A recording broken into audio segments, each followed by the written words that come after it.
How can I got this?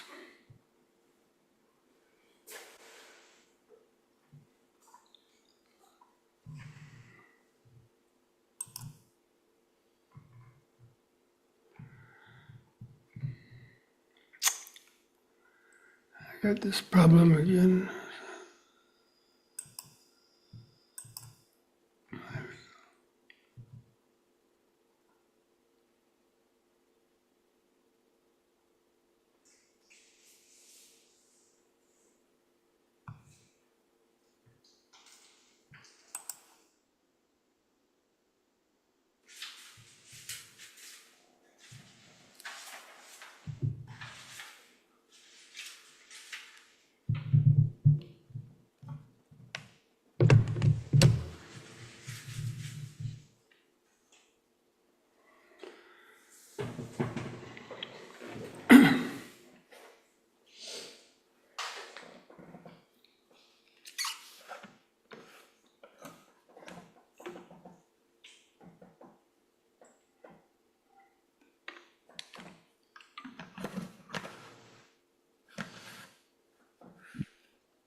Okay, friends, so let's begin with reciting the Namo Tassa and the three refuges for those who like to join.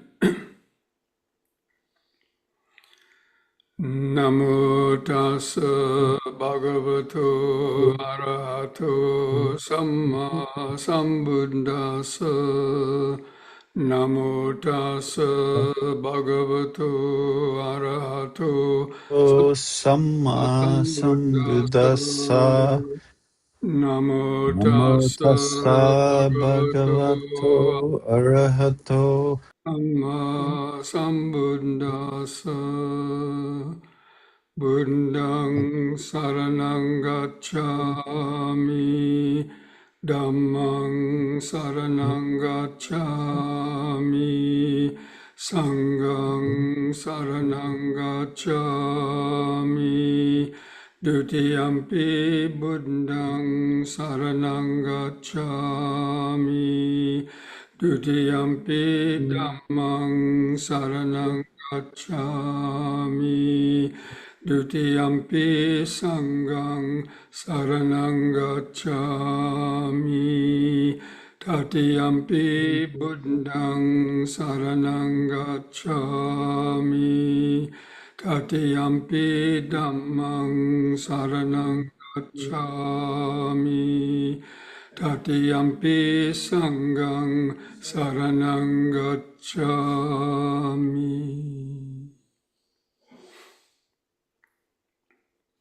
Welcome, friends, to this Wednesday evening Dhamma discussion and meditation practice.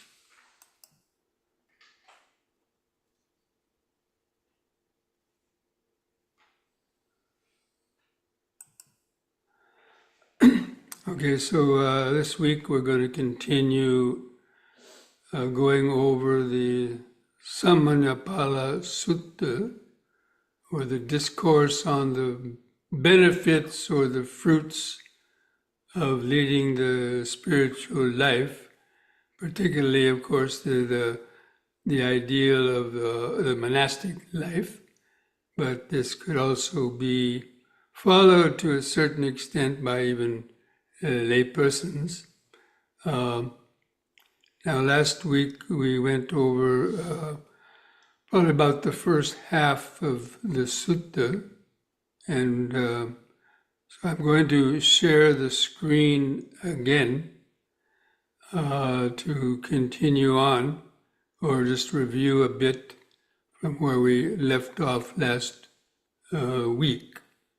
So I'm going to share the screen. Hopefully it will work okay.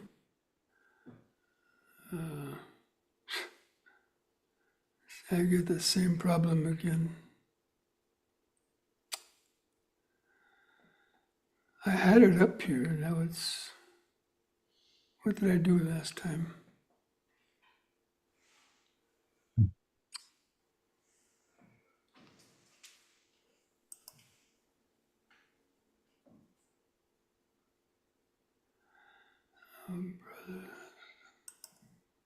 There we go. Where's the document? Is it down here? Well, I had already opened it, but it's supposed to be Is it this? not showing right now. No, it's not this. You briefly shared the screen, Bhante. Yeah, but what I wanted to share is not up here. Hmm. I opened it already. It was supposed to be open. Is it It might be on another tab. Yeah, I'm not good at that. Somebody helped At, me out last week with it. at the top of the screen, see if there are other tabs open and click on them and then share the screen again. make that one smaller first? And then if you close this, then you can see what the tabs are. The other one up here. I can't believe it. Every week I get something different. If you close on the X, you can see what is open up. Yeah. Yes. That's what I'm saying, maybe they're on here. Yeah, but I had it open already. Yeah, make it minimize it over there. Don't close it, but minimize. Hmm. No, that's not. Oh, here it is. This one. There it is. Okay. Okay. It looks like I got it now. Sorry about all these kind of glitches.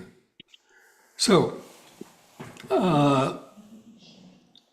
just as a review, this fruits of the recluse life, Buddha gave this discourse because the king had come to the Buddha and asked him a question about people that lead lay lives and they have a good they have a job, they earn money, and then they can enjoy life. They can get a beer, they can go to movies, or of course I'm talking about contemporary times now, but so people that are lay people who have good jobs and earn money, basically they can have the benefits of the money they make. But what do monks get? They don't work jobs. They don't have money. They have all these rules, and they can't have personal like relationships, and they can't enjoy entertainments and all this. So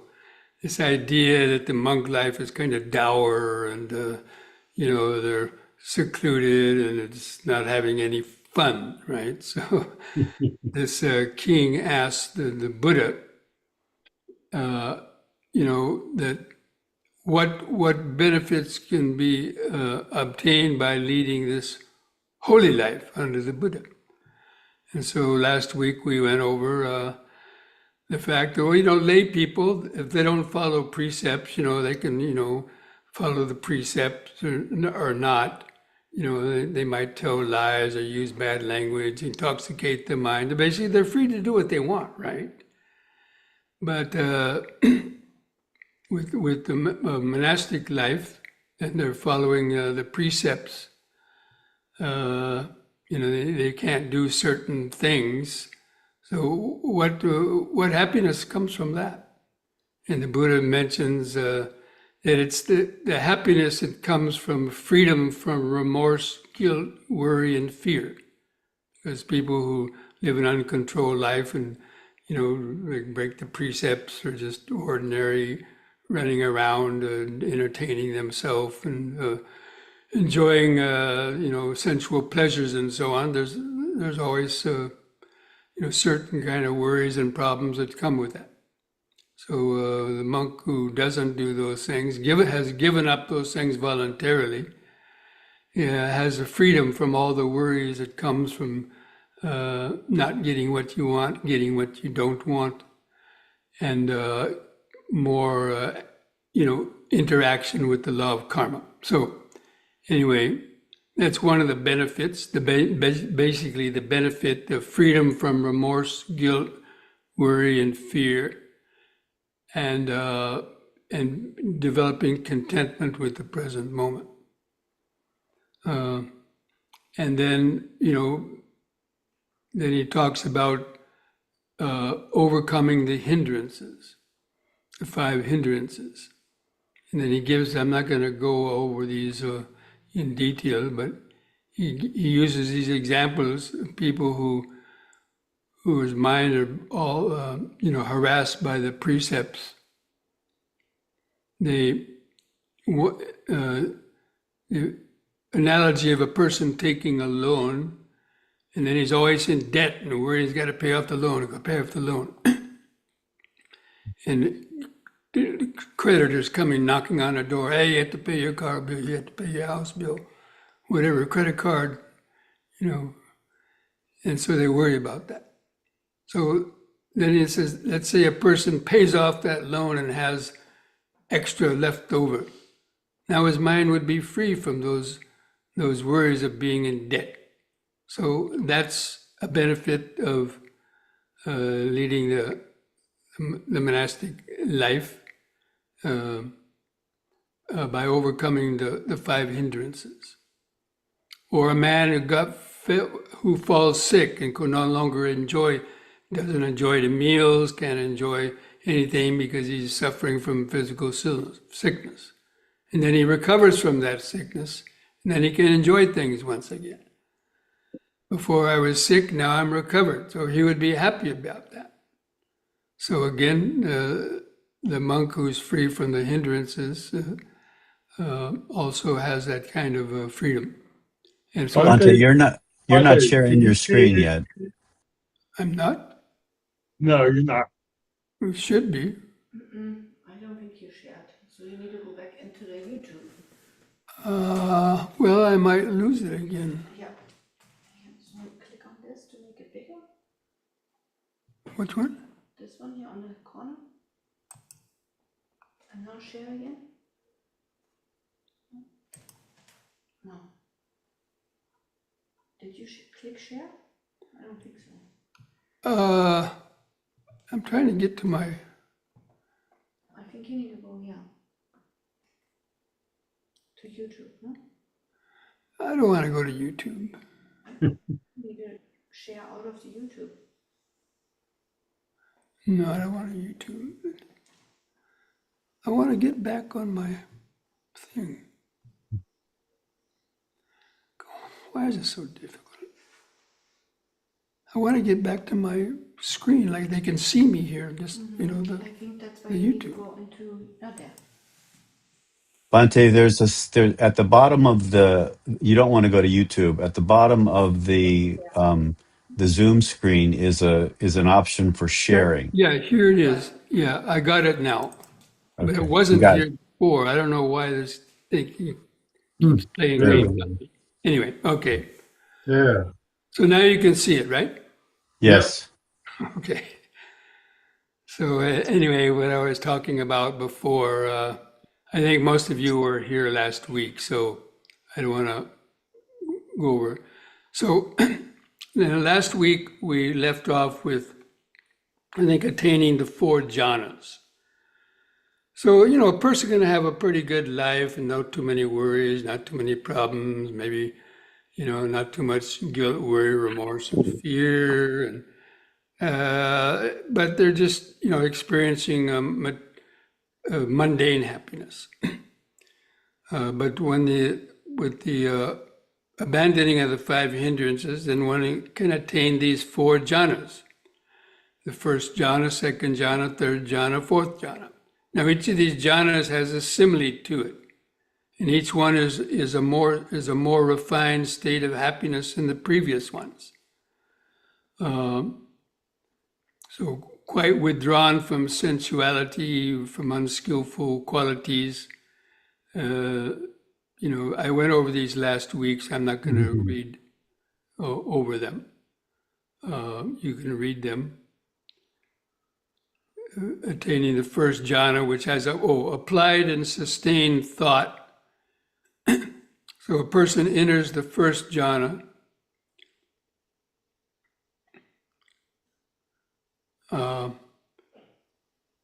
Which has rapture and pleasure born from seclusion. And this rapture and pleasure means these are basically very refined mental states, but it feels like physical rapture. There's tingling sensations, or it's just a kind of, well, it's hard to describe. So he gives that the simile of being sunk in a bubble bath, a warm bubble bath up to your nose. So just your nose is remaining so you can breathe, but the rest of the body underneath the warm bubble bath, it's like every cell of your body is like one of those soap bubbles. And all the cells of the body are soaked and drenched with that bubble bath. Every cell of the body. That's what the rapture, the intense levels of rapture are. And it's a mental state. And it's accompanied by directed thought and evaluation. Now, there's differences of opinion by different teachers as to what this is, applied and sustained thought. But even just telling yourself, breathing in, sitting, breathing out, sitting, that's applied and sustained thought. So you keep repeating a certain thought about the meditation. And until it kind of, the mind stays with that, with the breathing or the body. And it no longer has to really think about it. It's applied and sustained thought. And, or it can be without thought too, but it can also have a certain amount of what is called directed thought, not just random, ordinary thought like you normally have. So again, I'm not going to go through all this. And then they go on to attain the second jhana, the third jhana, and the fourth jhana. Now, people who have not meditated or have not attained these states, it's hard for them to understand what it is. And so, but then, this is the Buddha is telling the king, this king is a fruit of the contemplative life, visible here and now, more excellent than the previous ones of just following the precepts and freedom from remorse, guilt, worry, and fear, and so on. Now, we come to the new section that we wanted to go over today, with the knowledge and insight. So with the mind thus concentrated. See, the mind is concentrated. A lot of people think insight knowledge comes not from concentration. But it's with a mind thus concentrated, purified, and bright. That means from any of those four jhanas, but primarily the fourth one. Unblemished, free from defects, pliant, malleable, steady, attained to imperturbability. Actually, this refers to the fourth jhana. The person directs and inclines the mind to knowledge and vision. So it doesn't necessarily happen automatically. It says he directs and inclines the attention to developing knowledge and vision from that fourth jhana awareness. Otherwise, a person could just be absorbed in the fourth jhana, maybe absorbed in the light, and doesn't go on to develop knowledge and vision. So they would just be stuck in the fourth, any of those jhanas. If you don't then use the jhana to then direct the mind through knowledge and vision, then that's still mundane. So anyway, he discerns this body of mine is endowed with form. So basically it's a type of mental understanding of what the body is, of what the mind is, the five aggregates.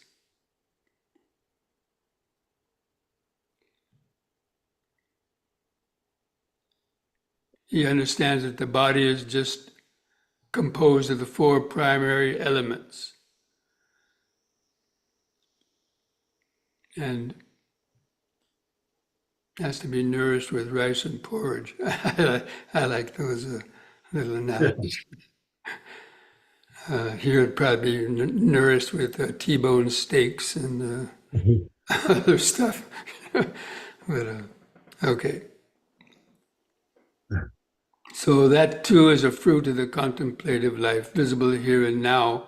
It's that wisdom, the knowledge and vision that the body is just elemental vibrations. It means basically it's just atoms and molecules and vibrating energy, basically on the deepest level. And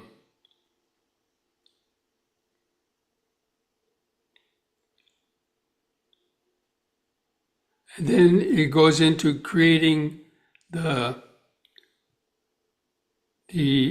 psychic power. With his mind thus concentrated, he inclines it to creating a mind-made body.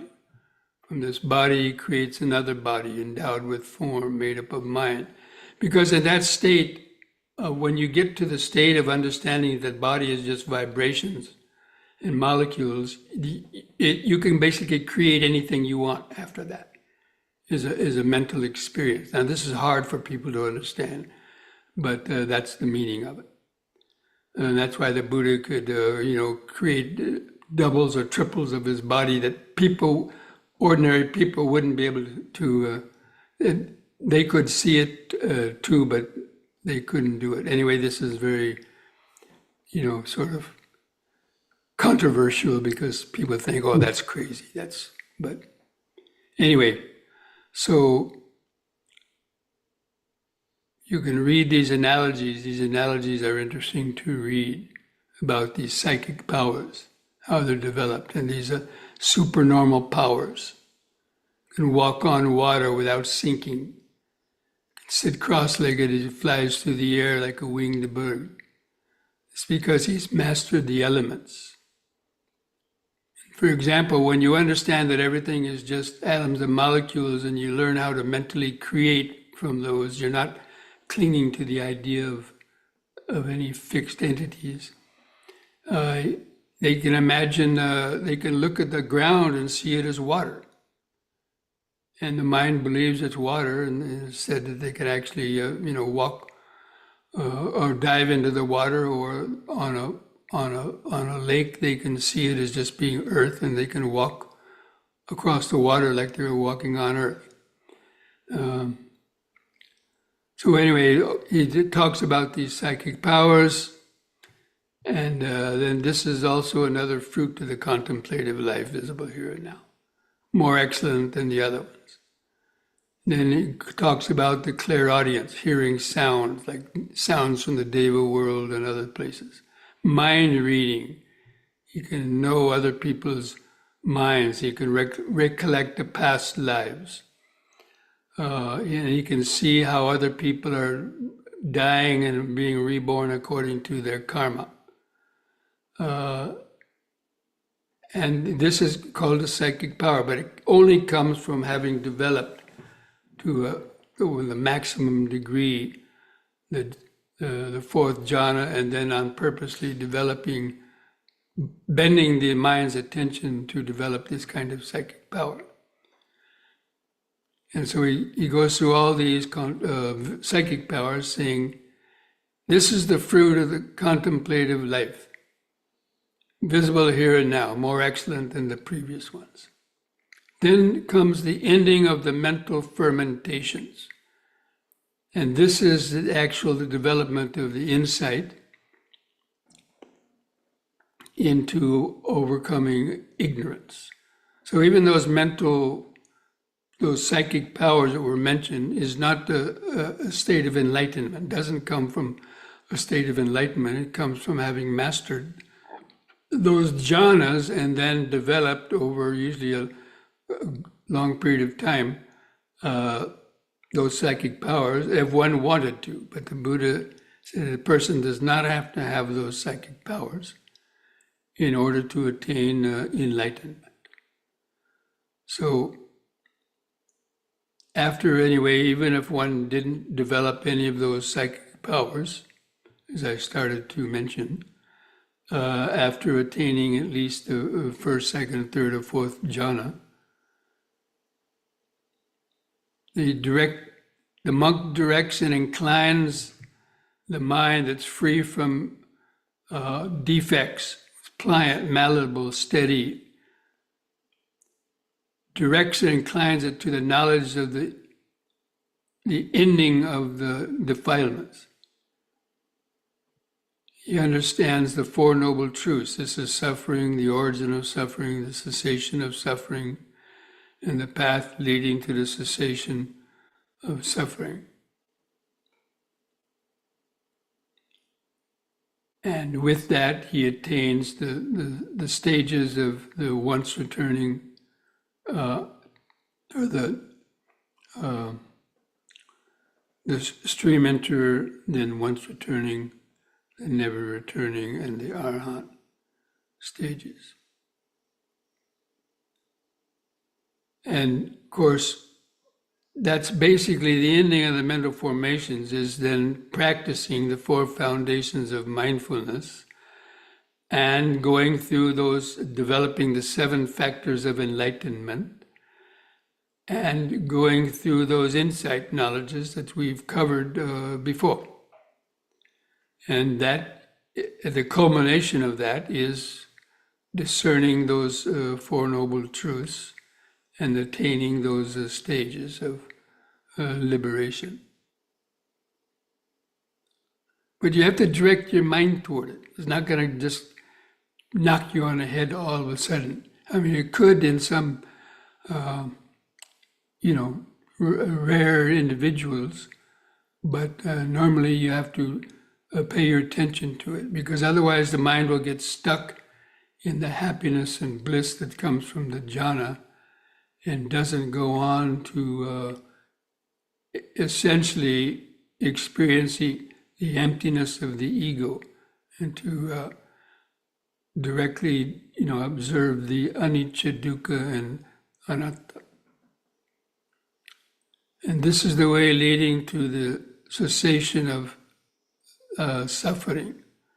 And the heart, thus knowing, seeing the heart is released from sensuality, greed, hatred, and delusion, released from becoming, released from all those, the 12 links of dependent origination. And the person realizes that birth is ended, or rebirth is ended, the holy life is fulfilled, the task is done. This too, great king, is a fruit of the contemplative life visible here and now, more excellent than the previous ones. And when that was over, the king goes, wow, wow, it blew his mind, Magnificent Lord, just as if one were to place upright which had been overturned, to reveal what was hidden, to show the way to one who was lost, or to carry a lamp into the dark so those with eyes could see. In the same way, the Blessed One has through many lines of reasoning made the Dhamma clear. And so he goes to the Blessed One for refuge. And wants the Buddha to remember him as a lay follower who has gone life. But the king realizes, now I don't know if you had read the beginning of the sutta, the history at the beginning of the sutta, I didn't go over it, but this same king had actually killed his father in order to take over the throne. And he realized he was so foolish, so muddle-headed, unskilled as to kill my father, a righteous man, a righteous king, for the sake of becoming king myself. So he's asking the Buddha to please accept this confession of his transgression as such. And he says, yes, great king, and transgression overcame you that you were so foolish. But the Buddha knew that the king was doomed.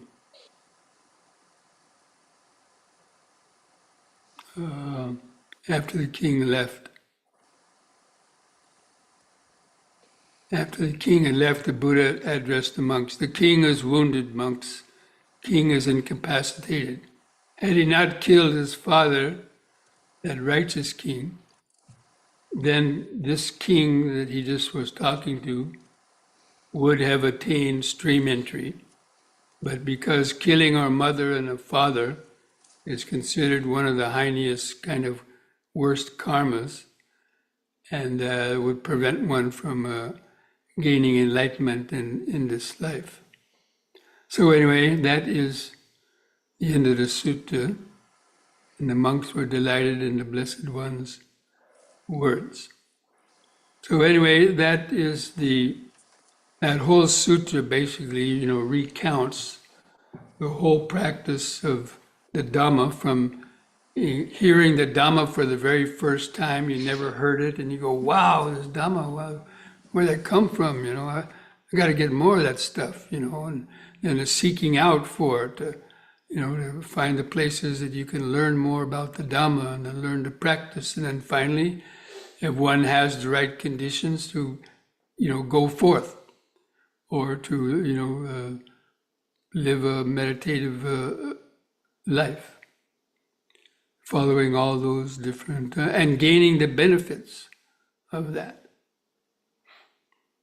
Again, because people have asked me that, because they know the monk's life, or they imagine it as, solitary, and monks live in caves, and where they, can't do all these things, where life is restricted, and they think it's a burden.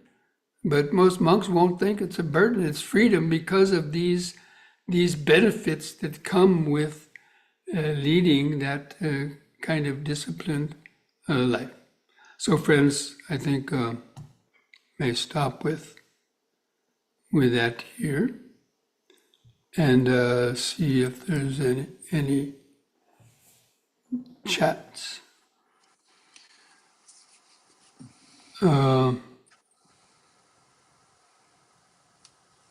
It says, I found this phrase to be insightful.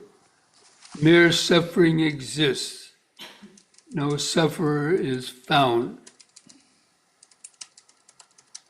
The deed is, but no doer of the deed is there. Nibbana is, but not the person that enters it. The path is, but no one or travels it is seen. There's only the five aggregates with impermanent suffering and no self as companions. Yes, that's actually a verse from, I think it's found in the Dhammapada. Suffering exists, but no one who suffers. There's the illusion that suffers, but no permanent entity that suffers. That's the meaning of it. When you understand no self, there is pain, painful sensations. There are mental states, but these are just conditioned. And there's the illusion that they're happening to us. But again, that ego delusion is, an illusion. And so ultimately, there's no sufferer, there's just suffering, but no person. It talks about a permanent entity. Now, a person is not a permanent entity because a person is constantly changing. All the cells in our body are constantly changing. That's not the definition of a permanent entity. Or even your mind is not a permanent entity because your thoughts about yourself are always changing. Your likes and dislikes are changing. So that's the meaning of it. There's no permanent entity is found. There's only suffering and the path leading to the cessation of suffering. But there's a permanent. Now, sometimes this is misunderstood. Now, we have to understand that temporarily, yes, we have a temporary self, but we have to understand what it's made up of. And it's simply an illusion. We can go into meditation and transcend that temporary sense of self if we know how to do it. But the average person cannot because they're clinging to that sense of self. And they keep perpetuating the idea of I and mine. So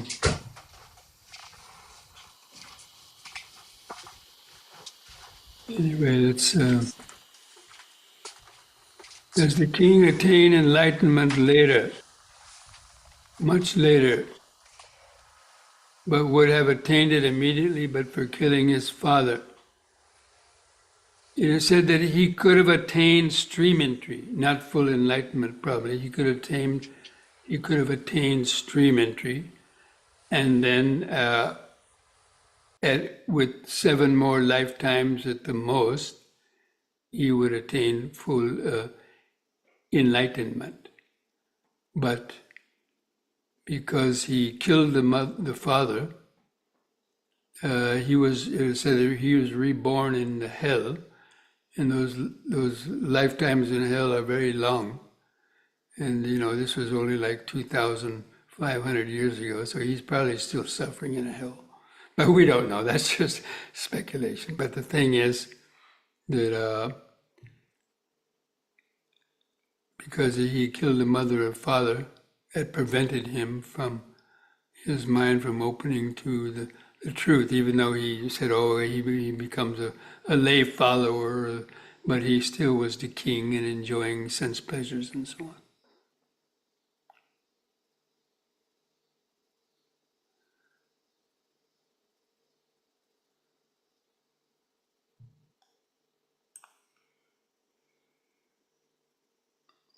What is stream entry?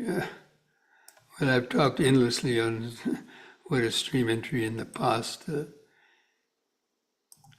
Stream entry is destroying the first 3 fetters and having a temporary, momentary glimpse of Nibbana, and then one is totally convinced that Nibbana is something that is real. A lot of people think it's just imagination or Nibbana, they don't know what it is. There's so much confusion about what Nibbana is. Only when a person has that experience, then they'll know. So anyway, you can read about it, you Google it. It takes too long to try to explain it right now. Okay. Basically, stream entry means the mind has entered this, you had that glimpse of Nibbana, so it's like you throw a ball into a river, and the ball will eventually float down and enter the ocean, but it might get stuck on a sandbar for a while, it might get caught by some bushes on the river bank, but it keeps on loosening itself, and gradually it makes it down to the river. So the mind will... in the stream entry, that's why it could take them 7 more lifetimes to reach the ocean of Nibbana, so to speak. Okay, friends.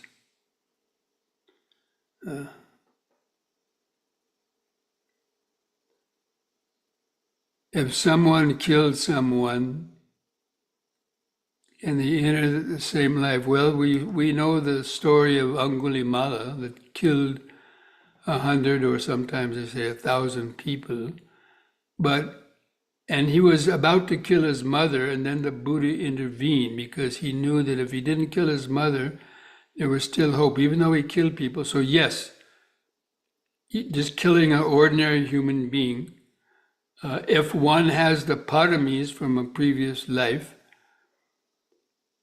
then it's conceivable that even if somebody who's committed murder could attain enlightenment in this life. Now, people will find that hard to believe, but there's many things you read in the Dhamma, like even psychic powers, that's hard to believe for most people. Well, there's a lot of things in this world that are hard to believe. In fact, I just somebody had sent me an email, a video of a tape about have you ever touched a tree? And it's one of the most revealing kind of videos about the nature of physics and chemistry that we think anyway, I can't even explain it. If you find it, listen to that video. Maybe I'll try to put it up somewhere. But it's really insightful about the nature of illusion and that everything is just molecules and electrons, even trees, and so on. So friends, anyway, I'm going to stop this screen sharing now. So Anybody have a question they want to ask by raising their...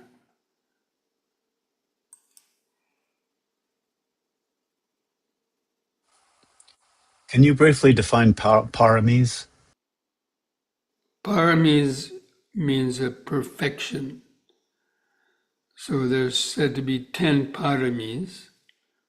And they're basically just the virtues of, like, sila parami, perfecting virtue, perfecting metta, perfecting generosity, perfecting truthfulness, perfecting wisdom, and determination, and so on. These are it is said the 10 paramis are what the Buddha had to perfect in order to attain the state of a Buddha, as apart from just a ordinary arahant. So, and how to overcome the hindrances in daily life, we've talked about that so many times already. Read the book called the 5 Hindrances and Their Conquest. You can look it up on Google, The 5 Hindrances and Their Conquest. It's a book by Nyanaponika Thera that explains how to overcome the hindrances in daily life. But it basically means practice the Noble Eightfold Path. If you can practice the Noble Eightfold Path, that means Sila, Samadhi, and Panya, you'd be able to overcome the 5 hindrances in daily life.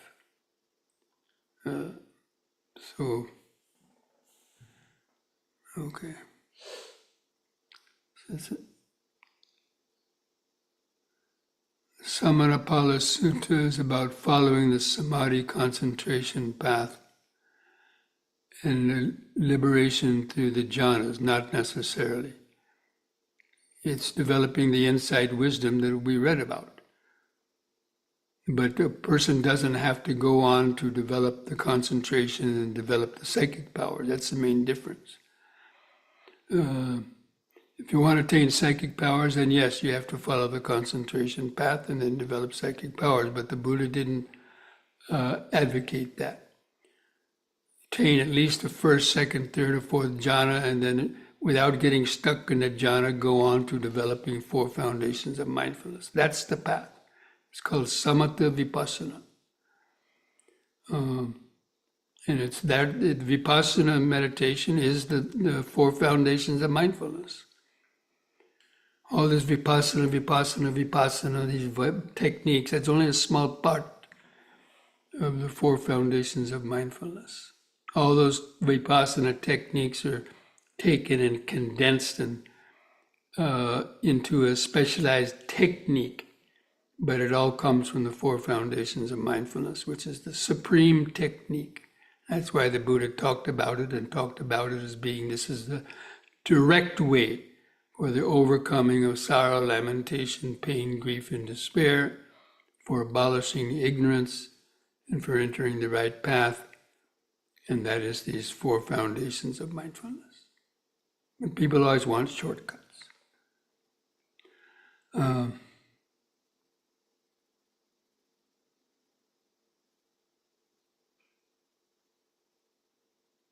Yeah, there's a lot of different books talking about the 5 hindrances. Just Google it. You find more information than I can just pull out of my mind spontaneously on the moment.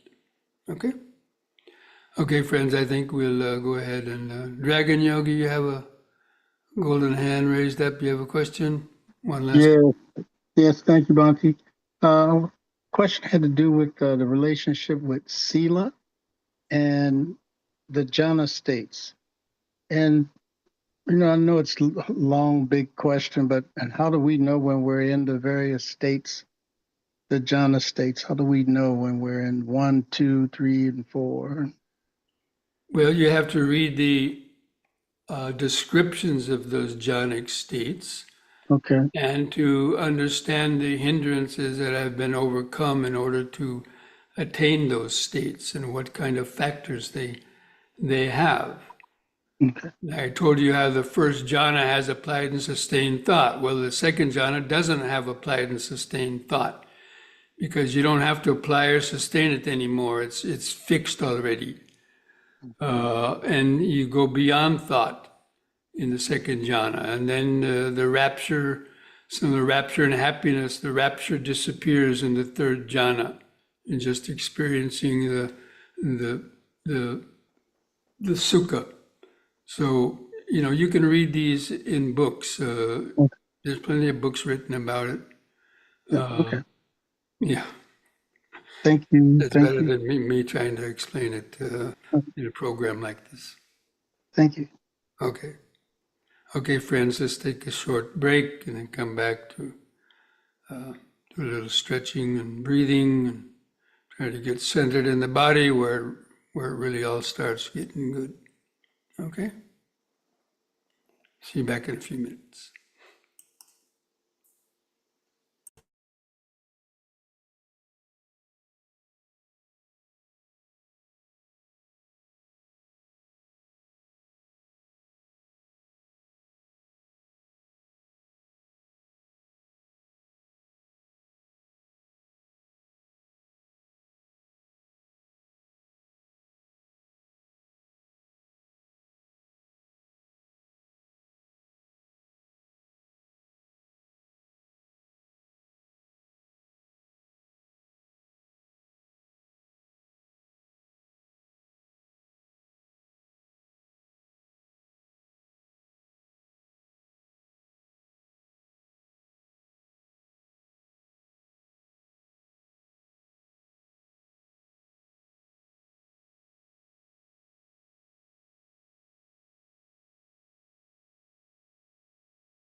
Friends, stand straight, relax your arms at the sides, close your eyes, just feel your feet pressing the floor.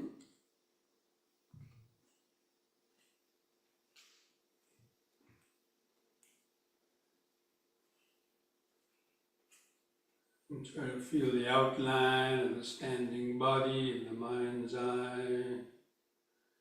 Begin some deep, slow breathing, 3-part breathing, if you know that. Developing this mindfulness, breathing in, letting go of the past and future. Hold the breath a few, 2 seconds. Breathing out, standing here and now. Feel the air go out. Breathing in, letting go of the past and future. Breathing out, standing here and now. Breathing in, feeling the whole body.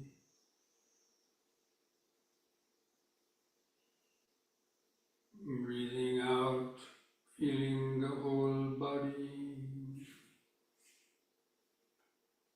Now we combine this breathing with these movements. We'll repeat each of the movements 3 times before going on to another one. The whole time, just keep feeling the sensations being generated by the breathing and the movement, letting go of your thought. On the next in-breath, arms over the head, interlock the fingers, straighten the arms, stretch your head back, stretch up. Feel the sensations. Release the fingers.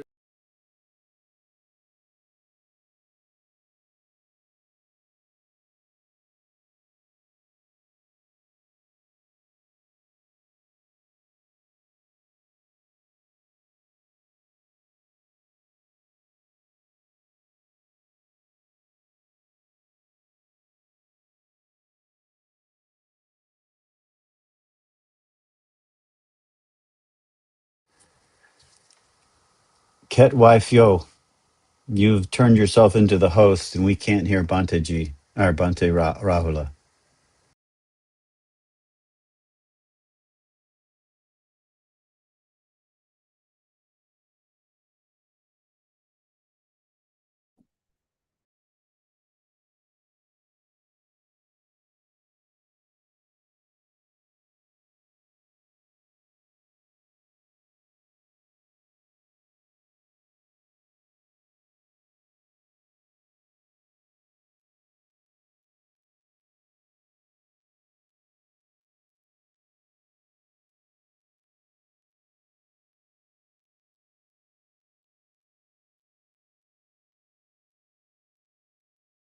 Yeah, Bhante Rahula is not in the list of participants.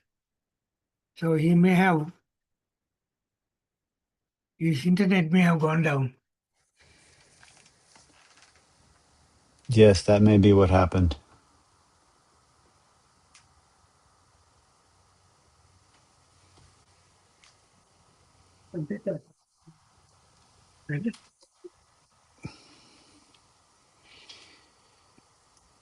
It's no, no. Does anyone know if there is someone in residence at Line of Wisdom who is online? I don't know. There was one person there, but I don't know. I can call Bhante and tell him if you want me to do that, I'll do that. Nishaka, please do that. Please Thank call you. Banter. That's a good idea. Let me also experiment with leaving and coming back in. Well, we could do that. There's a little thing at the bottom of the bottom right corner where you can leave the meeting and rejoin it. Yeah, I'm gonna yeah. try that right now. Okay. Assign a new host, huh? Nope, I can't assign a new host. It looks like he has some setting where anyone who talks becomes the host, so I'm not going to talk.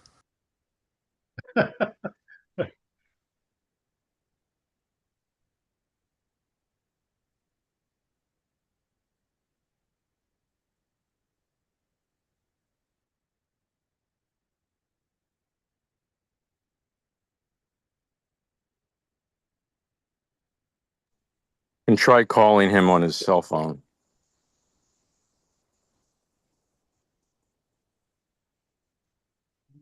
Yeah, that's what I'm doing right now. Okay, he's back again. Can you hear me now? Yes, Bhante. Yes, Bhante. I'm very sorry.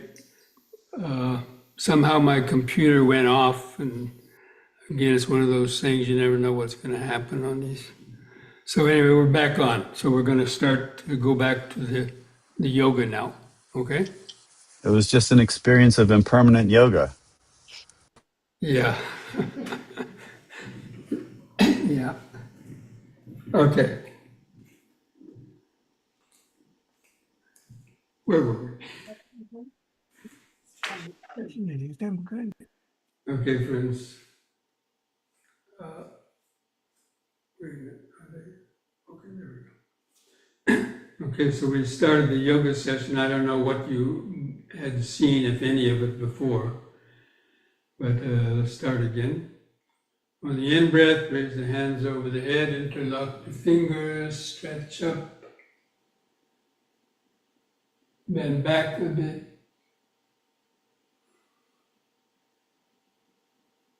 In the out-breath, arms back to the sides, feel the air go out. Again, in-breath, stretch up, bend back.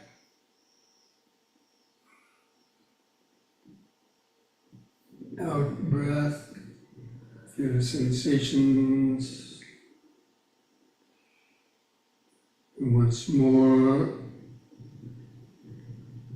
bend back a little more, hold it a little longer.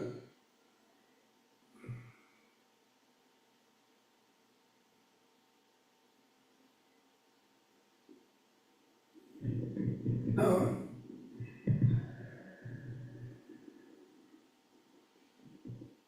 Relax.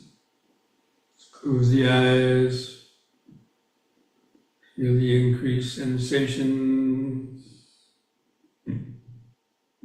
Four elemental vibrations, cellular vibration.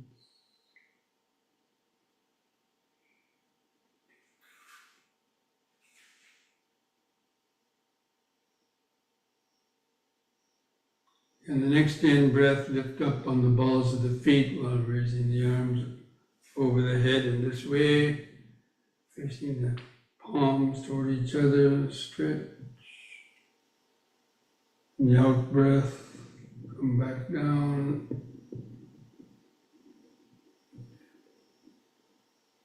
In breath,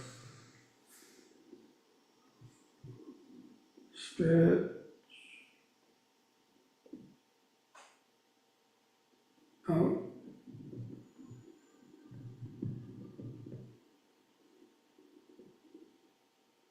In.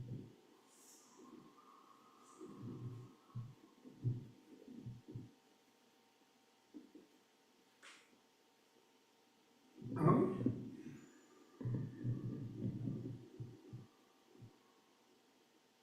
Relax. Close the eyes, feeling the body, head on top, arms at the sides, feet pressing the floor.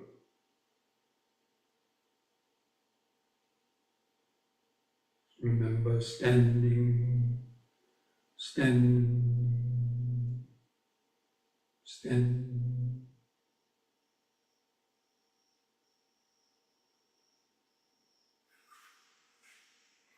Okay, next we'll do the side bending, where the in-breath, raise both arms up. Keep your fingers and arms straight, close to the head. Out breath, bend over the right side.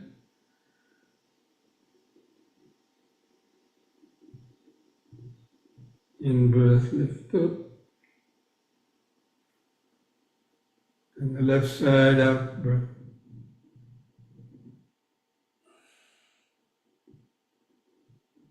In. Keep alternating sides with the breathing.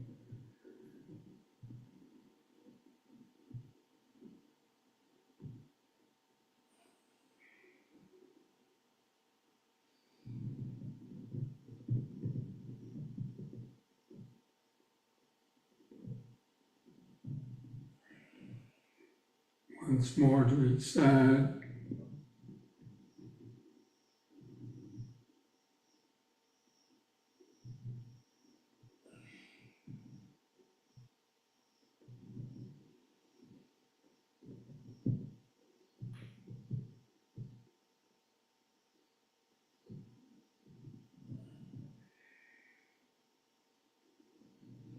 Lower the arms.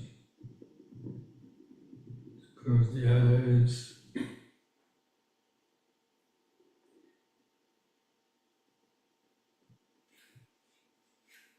Feel that outline of a standing body. Feel that increased aliveness.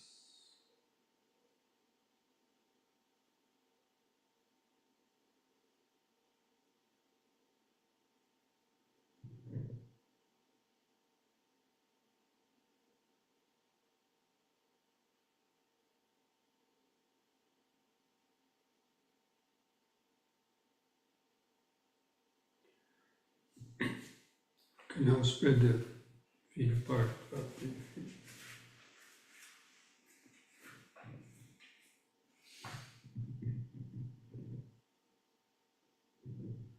Holding the arms out to the side, we'll do the twisting from right to left. We'll breathe in. On the out breath, twist to the right. Keep your eyes focused on the hand going back. In breath, come back to the front. And let your feet turn with the body and twist to the other side with the out breath.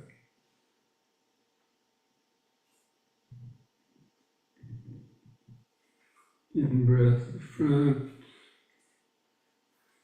Keep alternating sides, out breath.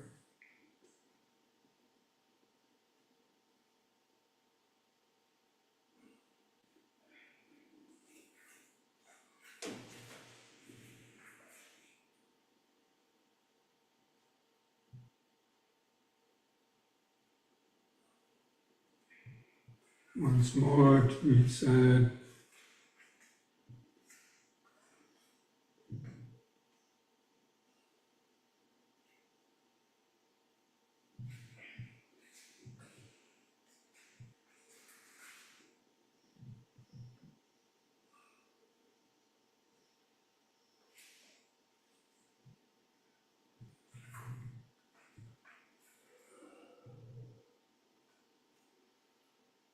Feel each foot pressing the floor. Feel the clothing touching the skin.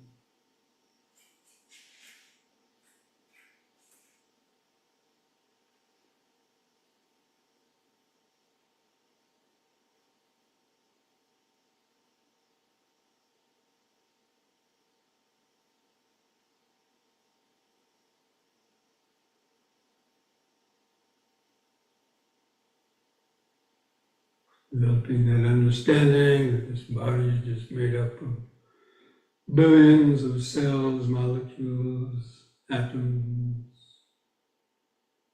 electrons.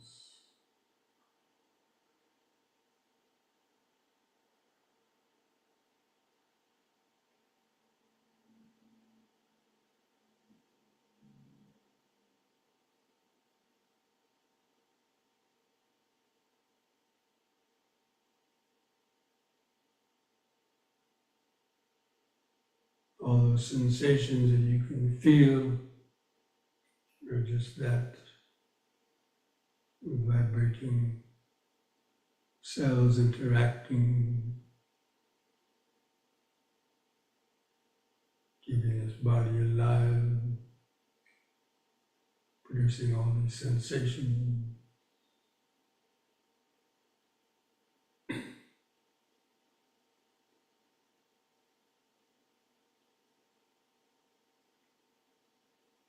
Now place the hands together at the chest. In breath, hands over the head. The out breath, hands to the chest and bend the knees, lower down. Try to keep the back upright. In breath, push up.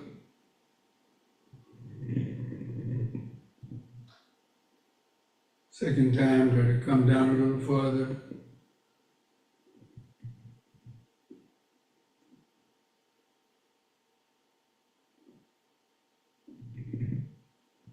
In.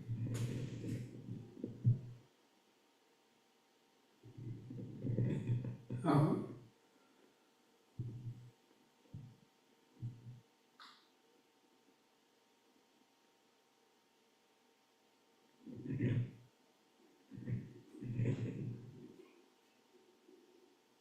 The out breath, arms back to the sides. Close the eyes. Feel each foot pressing the floor. Feel the hands touching the sides. Clothing touching the skin.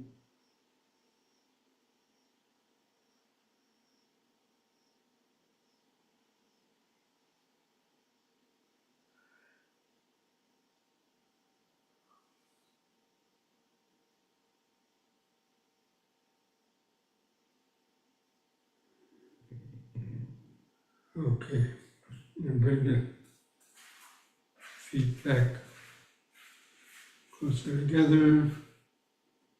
And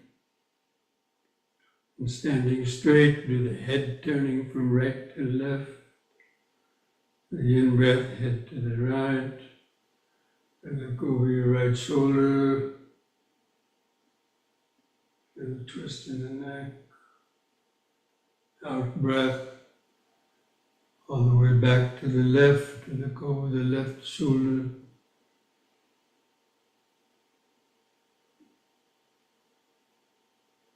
In breath, right.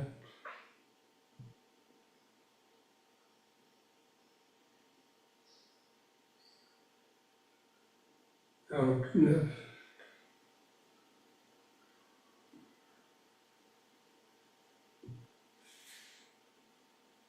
Once more to each side.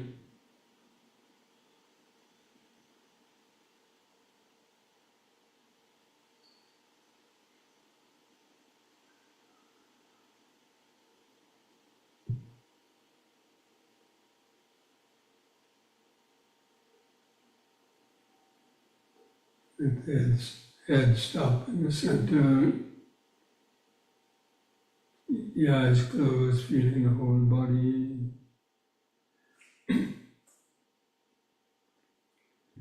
We'll do one last exercise, the backward and forward bending. Just be careful with the back bends, not to bend back too far the first time.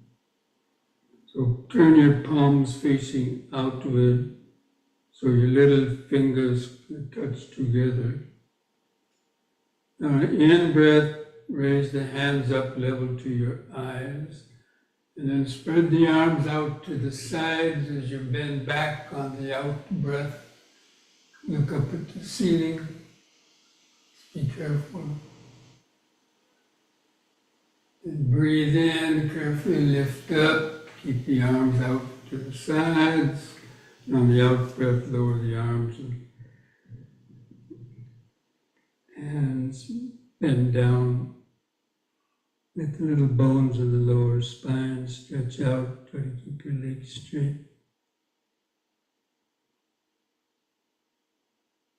Begin lifting up.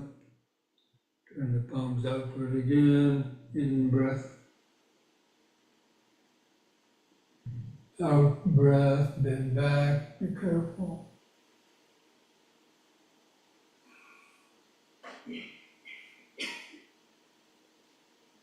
In, out, downward stretch.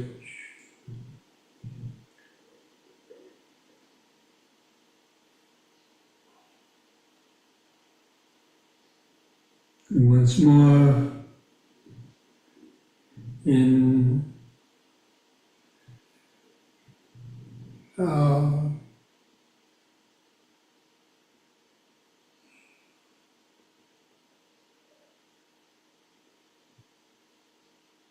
in, out. Third time, try to hold that downward stretch longer. Let the little bones in the lower spine stretch out. Keep the legs straight if you can. Feel a little stretch sensation.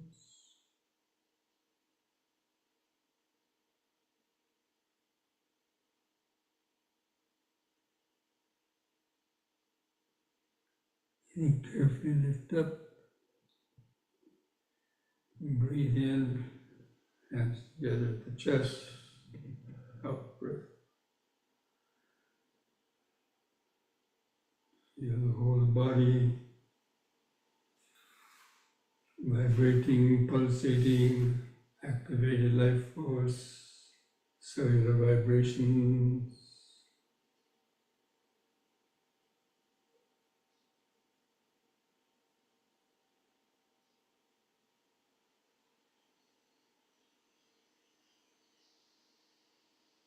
Present moment, body centered awareness.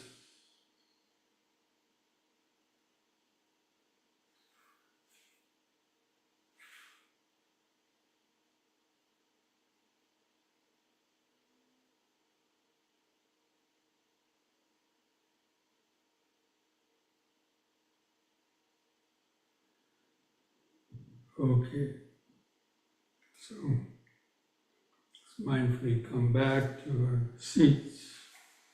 Be ready for the meditation, sitting.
Just get comfortable in your sitting posture.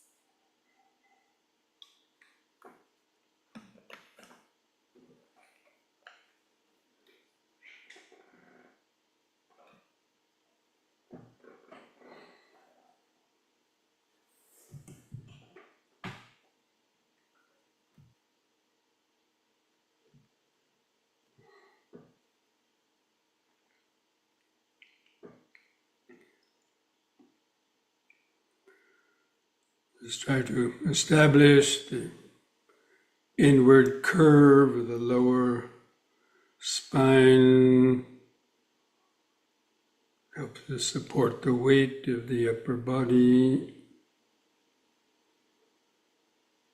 Feel your head balanced on top of the spinal column. Keep your chin lifted up level with the floor.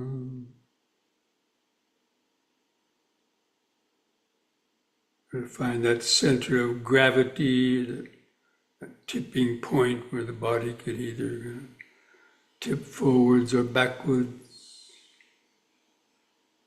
That should be a straight posture. Just gently close your eyes, sort of mentally feel the outline of the body in the mind's eye. Sense of the head on top, arms at the sides, clothing touching the skin, buttocks pressing the seat, feet underneath.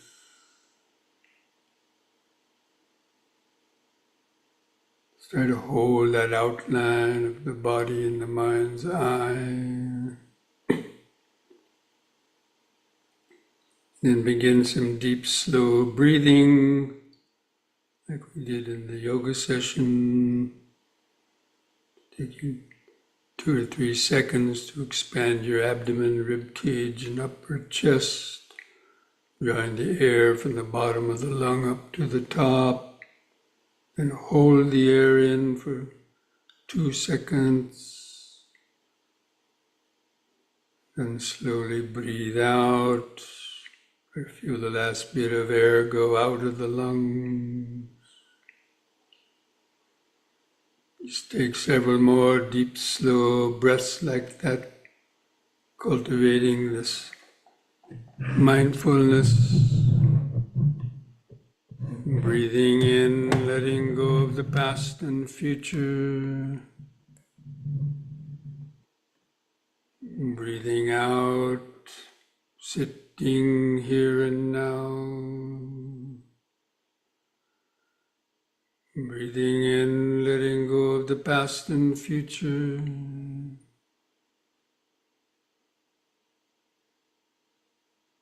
Breathing out, sitting here and now.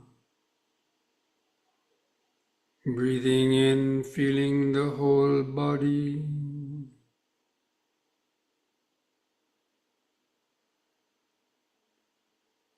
Breathing out, feeling the whole body.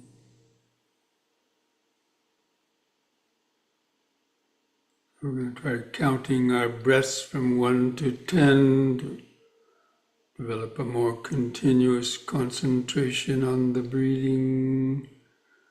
I'll do the counting for you. Just try to follow that with your breathing and concentration. So with the next expanding in breath, mentally count to 1. Hold the breath in a second. And with the contracting out breath, also count to 1. Feel the last bit of air go out. And the next in breath, 2.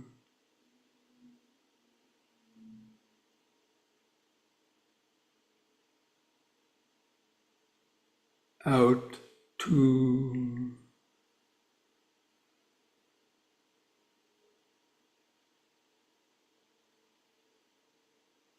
In, 3.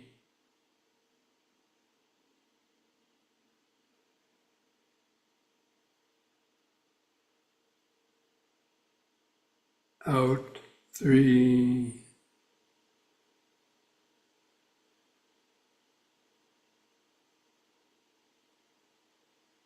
In, 4.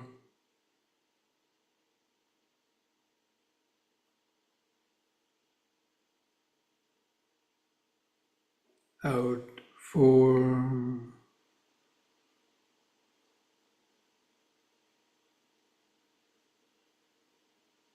In 5,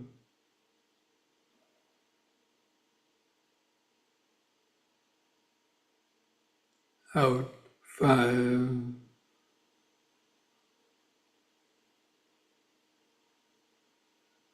in 6,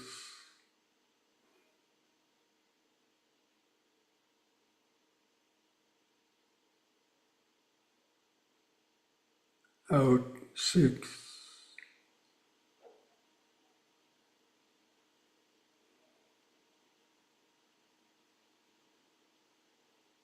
in 7,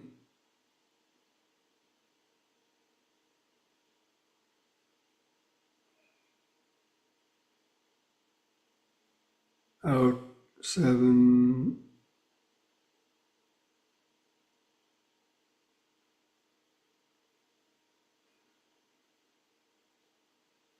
in 8,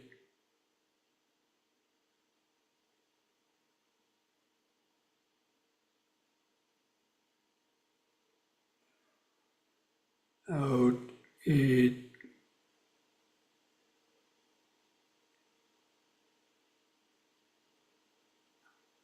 in 9,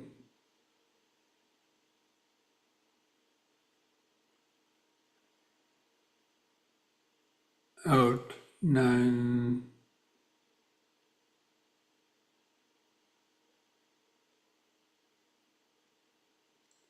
in 10,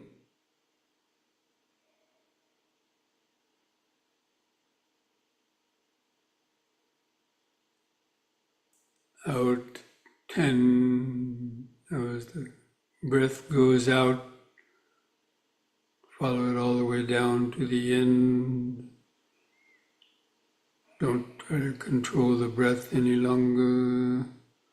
Let the little pause be longer.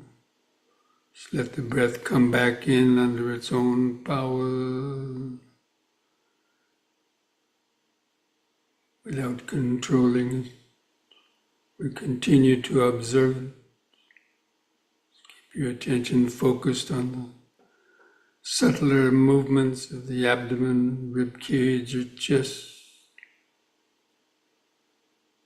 that expands and contracts with the shorter breath. Especially try to feel where the clothing rubs against the skin of your stomach, rib cage, your chest. As it's expanding and contracting. Where you can feel the touch of the air as it moves through the nostrils. You can focus on that. Just knowing when the breath is coming in and knowing when the breath is going out. You know it by feeling it, feeling those subtle sensations.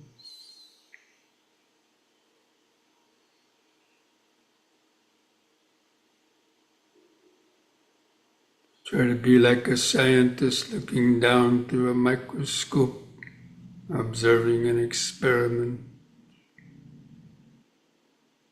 observing how this breathing keeps this body alive.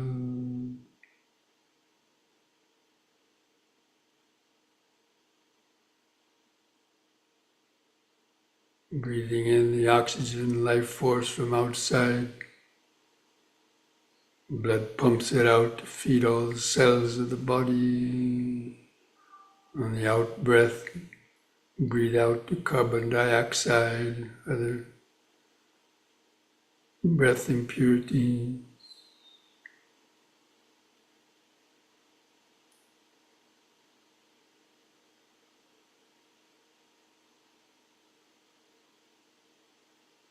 You can use these mental reminders to help remember and to stay awake. Breathing in, letting go of the past and future.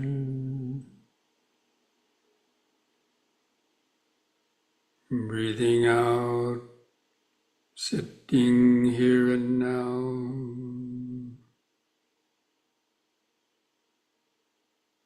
Breathing in, letting go of the past or future.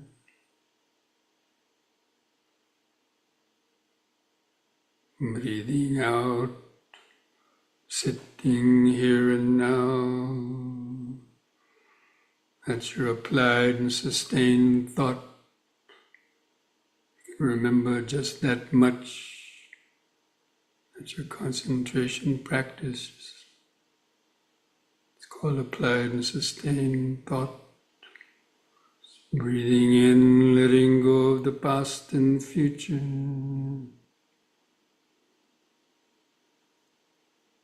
Breathing out, sitting here and now.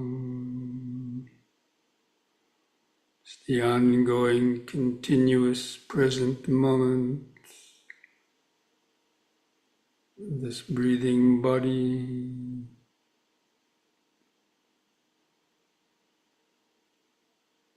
From the moment you are born to the moment this body dies, this breath has been going in and out millions, if not a billion times. But we hardly ever know it.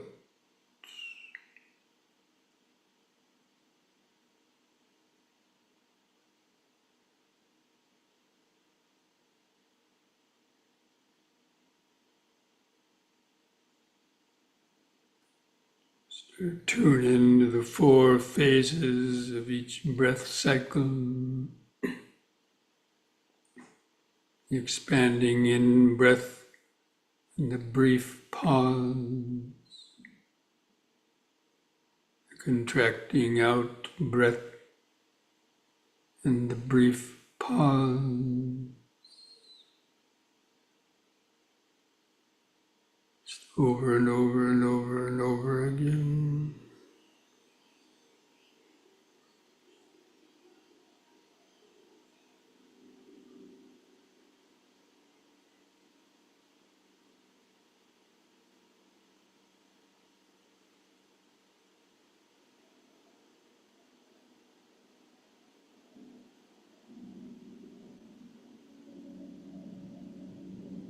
If you still have lots of thoughts, you can try counting the breaths with the breathing by yourself to see if you can count 10 breaths by yourself without the mind getting carried away in thought. If the mind does get carried away in thoughts, you forget where you are counting, start the counting again at 1. So it becomes a challenge not to forget.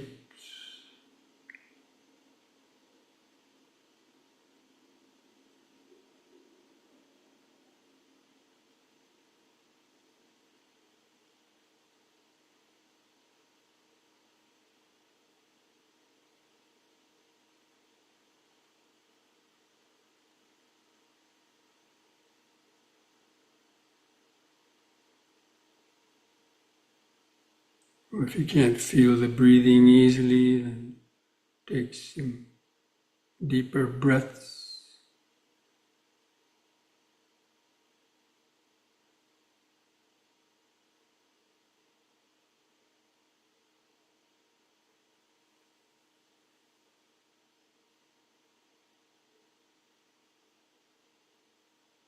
Just letting your thoughts come and go in the background, in the back of the mind.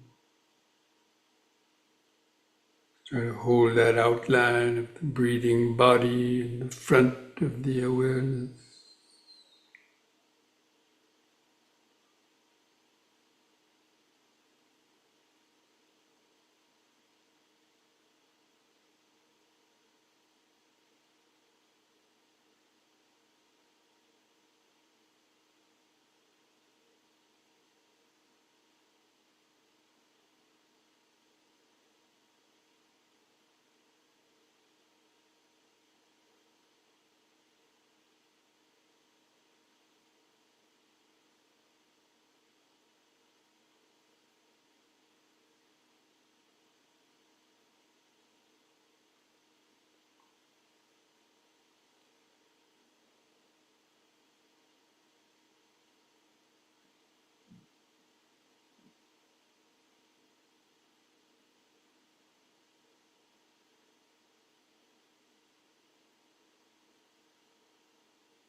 Be alert when any of the 5 hindrances arise. Steal your concentration. Apply the appropriate antidote.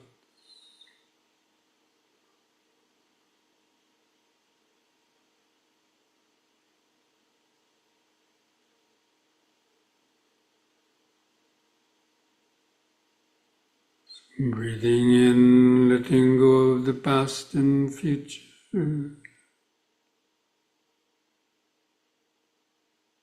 Breathing out, sitting here and now.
Breathing in, letting go of the past and future. Breathing out, sitting here and now.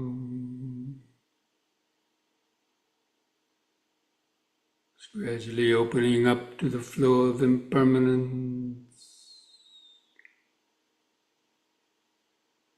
Feel that continuous breathing in the middle of this sitting body. You can notice other sensations coming and going. Noticing thoughts moving to the back of the mind.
Breathing in, sitting.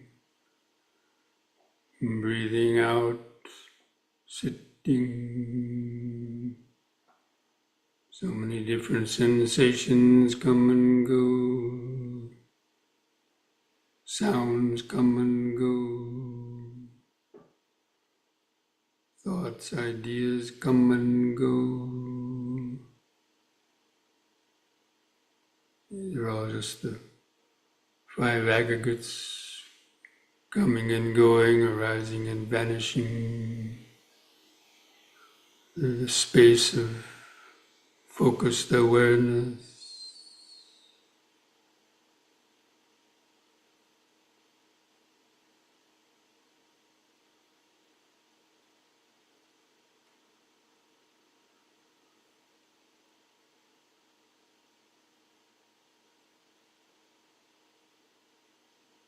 Be alert when urges to move arise. Observe those sensations.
If you have a good awareness with things just coming and going, try to become like an empty house, nobody home to answer the call, knocking on the doors and windows.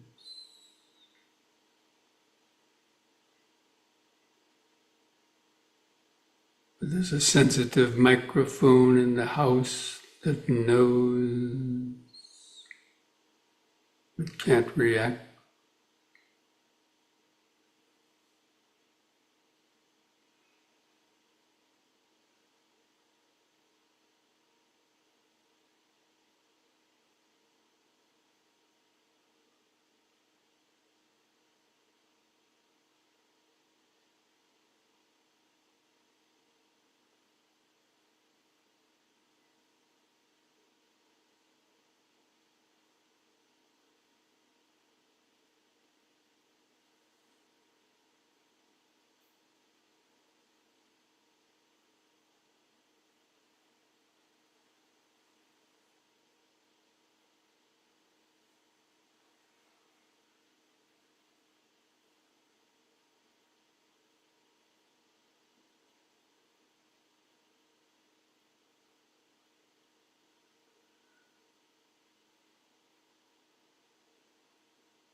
Sabbi sankara anicchati yada panyaya pasati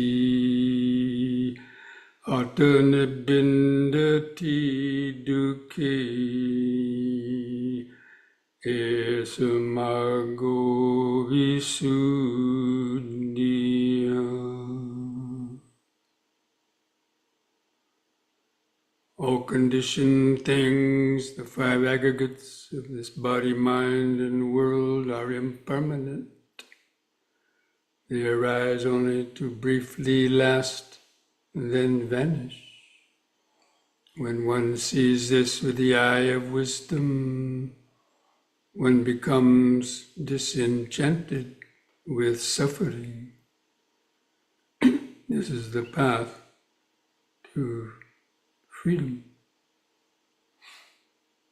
And thus spoke the Buddha.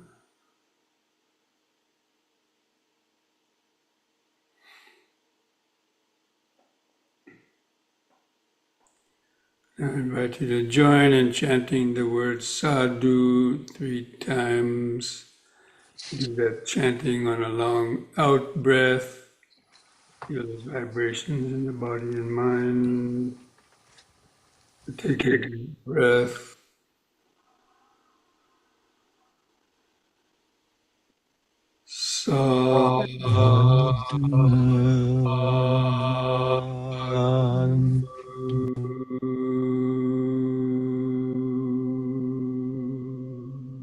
Breathe.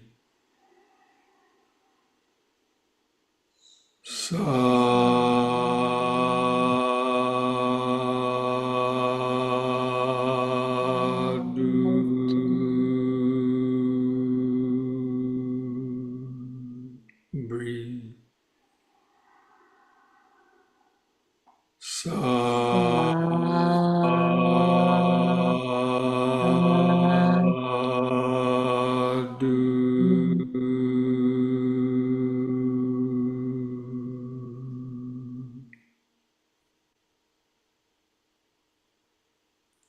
Now place your hands at the edge of your knees.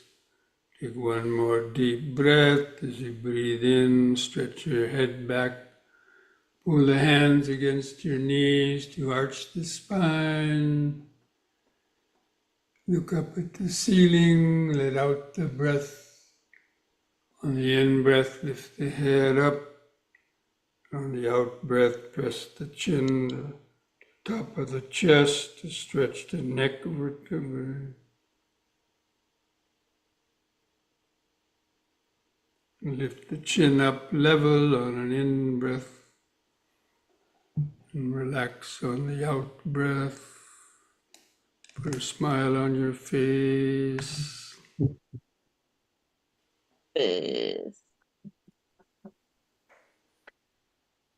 Okay, friends. So brings our evening to an end. So, as I mentioned last week, for the next 2 weeks, I won't be having this class because I'll be traveling and out in California where I won't have access to my computer and so on, and other things going on. So for the next 2 weeks, Wednesdays. But then after that, anyway, I'll send out another newsletter to remind you of that beginning of this next week. So until then, try to keep up your practice. Try to meditate at least once or twice a day, longer sessions. Try to practice the M&Ms, stopping for 1 minute every hour. Come back to the present moment. Okay? Thank you, Bhante. Thank you, Bhante. Thank you. Thank you, Bhante. Namo Thank Buddhaya you. Bhante. Namo Namo Buddhaya. Buddhaya. Peace. Well, be safe, be mindful, be wise. Thank you, Bhante. Safe travels, Bhante. Everyone Saturday. TMI. Everyone Sunday. See you on Sunday.